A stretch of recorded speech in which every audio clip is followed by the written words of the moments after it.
Bonjour à vous tous, citoyens et citoyennes. Comme maintenant c'est la tradition, je vous reviens avec les commentaires concernant la dernière assemblée du Conseil qui s'est tenue le 5 octobre dernier. Alors, lors de la séance, évidemment, de cette semaine du 5 octobre, nous avons ramené à l'ordre du jour le sujet concernant la signature du bail emphytéotique.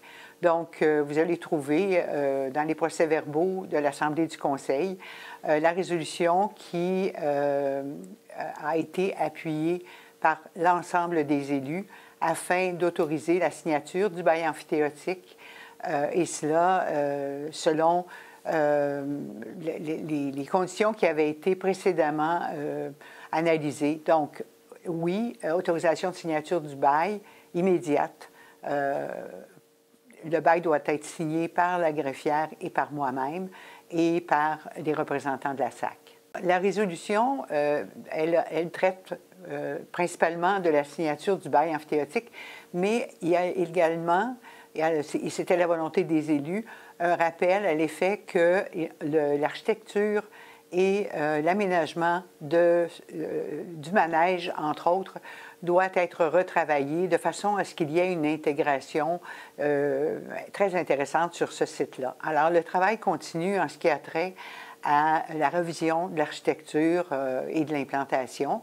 Ça fait partie de la résolution, mais ce n'est pas une condition pour la signature du bail. En 2006, nous avions signé, la Ville, une entente de gestion avec la Société d'agriculture pour permettre l'utilisation de ce site-là et évidemment lui accorder la vocation équestre. Maintenant, comme le bail emphytéotique inclut certaines conditions, il faut revoir cette entente de gestion avec la SAC.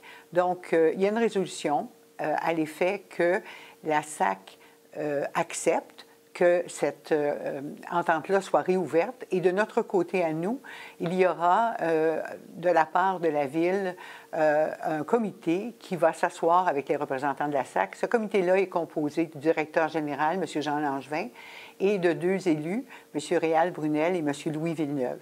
Et on a donné aussi en fait, un échéancier. Ceci doit se faire dans les 45 jours qui viennent. Dans le budget triennal qui a été accepté l'an dernier, nous avions prévu des investissements très importants à la station de traitement des eaux. Donc, il y a eu un contrat d'octroyer à la séance pour un montant d'un peu plus de 500 000 $ pour l'acquisition d'ozonateurs afin de pouvoir remplacer des équipements là, qui devaient l'être pour assurer la qualité de la production de l'eau potable. Alors, bien sûr, samedi le 31 octobre, c'est la grande fête des enfants, c'est l'Halloween. Donc, la Ville, comme c'est la tradition depuis plusieurs années, à travers son service loisirs, culture et vie communautaire, prévoit et des activités et de l'encadrement. Et évidemment, pour assurer la plus grande sécurité de tous, la rue Shepherd sera fermée de la mi-après-midi à la début de la soirée. Alors, il faudra respecter à ce moment-là cette indication-là de fermeture et je souhaite à tous une très belle fête. J'en profite à nouveau pour inviter tous les citoyens et les citoyennes qui souhaiteraient avoir davantage d'informations concernant les points qui ont été traités à l'ordre du jour ou qui souhaitent aborder des sujets avec les élus.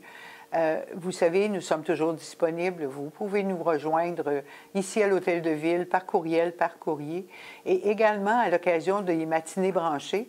Nous en avons tenu une le 3 octobre et il y en a une autre qui est prévue pour le 7 novembre. Alors, c'est toujours un grand plaisir de vous accueillir. Sachez que vous êtes important pour nous. On travaille, nous, pour toujours, évidemment, là, le bien de notre ville et la qualité de vie de nos citoyens. Alors, merci beaucoup de votre attention aujourd'hui.